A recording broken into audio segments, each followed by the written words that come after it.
Now that you're hanging with rich people, you need a Whoa, hold up. I saw a white party. We not doing no white only party. You know what happened in the white only party? Would you spend $1 trillion? Oh, give me the chance to do so, please. You just got $1 trillion. Not a million, not a billion, a trillion. But there's a catch. You need to spend all of it in the next 24 hours, or you lose everything. This should be easy. First, you need a new car. Go to your local exotic dealership and buy yourself a Lambo, and a Ferrari, and a McLaren. You know what? Just buy up the entire dealership. Now, you have the $12 million garage. Wait, can't I just take that $1 trillion, send it to someone else's account? Then that means I spend it, right? And then I won't even do that in 1 minute. That means the challenge is done. I should go into the Guinness World Record book, whatever that thing is. Of your dreams.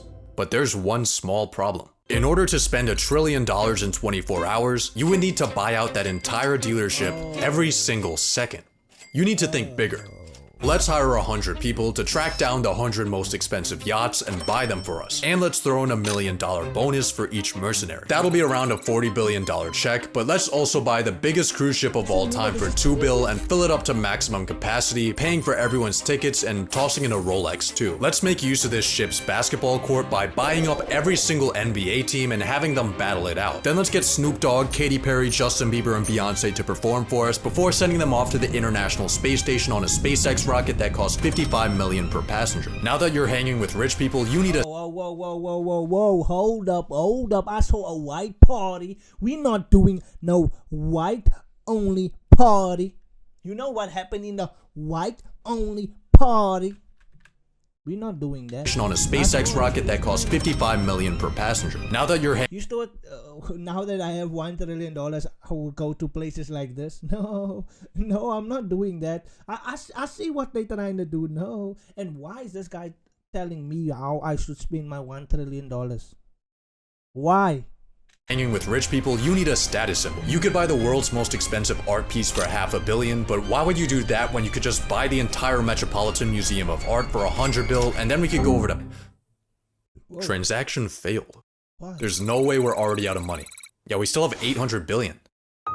The Metropolitan Museum is an educational institution whose assets are held for the public benefit and are not owned by...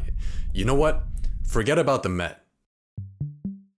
The entirety of New York City is worth around $1.3 trillion. Wow. There are currently 33,210 vacant units available, so let's hire 33,000 people to snatch those up for us. And of course, throw in a $100K commission. But here's something you need to think about. The most expensive real estate purchase in US history was this $240 million concrete brick. That might sound like a lot of money, but you spending $240 million is like an average person spending $60. I think instead of buying houses, you should build a mega project. The sky is truly your limit. You can build your project wherever you want. If there's people in the way, buy them out with your pocket change. Or maybe try the Saudi Arabia method and relocate them into a graveyard. Whoa. This guy's literally telling us what to do with our money. He just gave us $1 trillion and he's now telling us what to do with it. Or what he's one about what. Saudis really do this, bruh. They fool. Oh no. Actually, I think the Middle East is exactly where we need to go. So let's buy one Gulfstream G650 for each day of the year and fly across the world. Welcome to the Arabian Peninsula, where people will build literally anything. The world's biggest picture frame, the world's largest clock, the massivest cube, the tallest structure ever, man-made sinking islands shaped after the world map from memory. These are cool. Let's build an even bigger artificial island for $20 billion. Of course, we can't forget about labor cost, so for that, let's budget in $10. Then let's buy every single one of those $10 each. What? What did he say? What? cost, so for that, let's budget in $10. Then let's buy every single one of those mega projects I just showed you for a total donation of $101,292,000,000 and $10 to our Middle Eastern boys. But while you're here, take a look at the Burj Khalifa, the current tallest building in the world. If you were to stack $1 bills to the very top, the tower would be worth $7.58 million. You still need to spend 87,000 times that. A stack so high it would go past the International Space Station. If you ever want to spend this money, you need to stop thinking in real estate and start thinking in 51st state. What?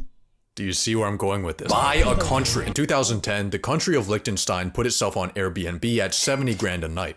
This is literally nothing. You can't be looking at countries hoeing themselves out for pennies. You need the ultimate prize. Somewhere cooler. Somewhere strategic. Let's buy Greenland. Based on the market price of its mineral reserves, the world's biggest island has a price tag of around 200 billion. We can afford that, but there's one small thing in our way. During Trump's first term, when he proposed the conquest of Greenland, the country dismissed the idea as completely ridiculous and firmly stated that Greenland is not for sale. Huh. Why not? Let's buy an F-35 for $80 million. Fuck it. 2 F-35s.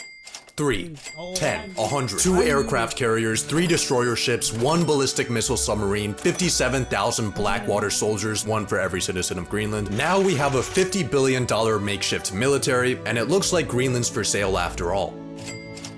But by He literally colonized Greenland, bruh. This video, he literally colonized the whole of Greenland. If you're from Greenland, drop your flag in the comment section, bruh. Drop my Greenlanders. My Greenlanders. Drop your flag in the flag holders. Drop it. Free Greenland. At this point in your trillionaire spending spree, people are starting to take notice. Your exploits might not have hit TikTok yet, but rumblings are beginning behind closed governmental doors. Luckily for you, there's not much politicians can say once you own them. Buy a politician. We got Trump here for $1.5 billion. Kamala is almost $2 billion, but you do get a free Joe Biden. Let's buy up both of those and every sitting member of the Senate and House for a grand total of $7.2 billion for the entirety of American politics. This is a great deal, but there's a catch. Money influences politics, but it doesn't always decide it. I mean, look at the presidential race. Democrats outspent Republicans and still lost because $2 billion can't buy aura. More recently, Elon dropped millions of dollars campaigning for an election in Wisconsin, only to find out that shit no longer works when everyone hates you. Even BlackRock doesn't always get what they want. $1 trillion gives you access to almost everything, but culture and public perception are things that are not for sale. Just kidding. Let's buy every single media company. The Washington Post, Time Magazine, the New York Times, Comcast, Fox. Global ad spend for an entire year is around $1 trillion. That averages to $3 billion a day. So let's run 1 week straight of propaganda and we should be good. But if you're still getting heat, there's one final method you can use. A donation a day keeps the guillotine away. It's time for philanthropy. There are a lot of causes to choose from, but you should start off with the people most in need. The US government. America is currently $36 trillion broker than a homeless person. That number is increasing by $2 trillion a year. Luckily, we now have you.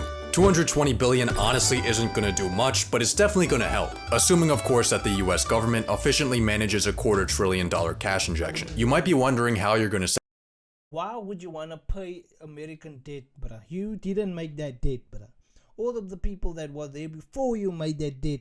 So why must you fix that debt? Take your $1 trillion, fix Africa, bro.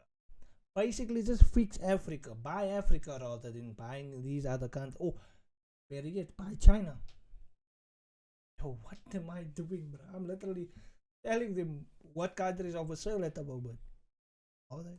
Send the money? And the answer is pay.gov, an official website where you can make donations to the US government to reduce the public debt. So let's just enter in your $220 billion right here and... Well, turns out the maximum amount the Treasury accepts is only $1 million. Wow. You just bought the government a bag of screws from Lockheed Martin. Maybe your money will put a bigger dent into medical debt. See, unlike the government, broke people dying of cancer aren't allowed to print more money to pay off their crippling obligations. Instead, their unpaid debts get sold off to collections for pennies on the dollar. But because of this discount, charities like Undo Medical Debt can erase $100 worth of debt for every $1 donation they receive. And with that ratio, you could wipe out all the medical debt in the US for just $2.2 billion. But what about world hunger? The UN estimated it would take $40 billion each year to end world hunger by 2030. We could afford that. Next, how about we help out malnourished and starving college students? Student loan debt in the US totals $1.777 trillion, with the government loaning out $87.2 billion a year. But before we try to attack this, there's a slight problem. Once universities catch wind that trillionaire Jesus is bailing out their victims, they'll probably just jack up their prices. On top of that, paying off loans might be seen as unfair to older generations who had to pay their way through college and pick themselves up by their bootstraps. Turns out, why should they pay off loans? That's the thing, bruh. Use your choice that you made that you want to study. Because there's other methods that you can use to get somewhere, bruh. I don't think you always have to study to get somewhere. That is the thing that I've printed in our minds. That is basically wasting your damn time to go study. Broke ass sitting here, didn't go study, trying to make it on YouTube and Twitch. philanthropy isn't as easy as it seems. It's not easy. Building Amazon was not easy. Philanthropy is very similar. It's really hard. I agree with Jeff here. Let's just buy another $500 million yacht. Yeah, cause we can. That's enough philanthropy for today. You still have $60 billion left, and I think I know how to spend it. It might be semi-cheating, but hear me out. 37% of Americans can't afford an unexpected purchase over $400. Being a trillionaire, your passive income earns you $400 every 0.126 seconds. The median net worth under 35 is $39,000. As a trillionaire, you could exchange your toilet paper with rolls of $39,000 bills for your entire lifetime and it wouldn't put a dent in your finances. $1 trillion gives you horizons incomprehensible to the normal paycheck-to-paycheck living human. Even after your spending spree, you still have so much money left that it gives you too many options. You could launch space programs, clean up the ocean, fund institutions. 24 hours just isn't enough time for this much fun. Do you get it that there is people actually with $1 trillion, bruh, that won't even do things like what this guy just said, bruh? Or just do the simple things at least. Because there's no way they can buy a politician, buy a country, things like that, but defeat world hunger, poverty, things like that, bruh, if you're a trillionaire. I know people work hard for their money, but come on, you only live once. So let's buy more time. Make yourself a trust and safely store your money in it. Now, all of those humanity-shifting endeavors, you can sleep on them, on the world's most expensive bed.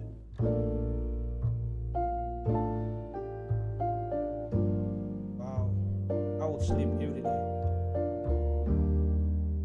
Not that I don't sleep every day. But my people on YouTube, bruh, this is your opportunity to get over to Twitch. We stream there every Fridays at 8 p.m. Central African time. I don't know how to convert it in Eastern African. That's Eastern African. But yeah, check us over there, bruh. We on 55 million subscribers at the moment. 55 million and followers, I mean. So, bye-bye.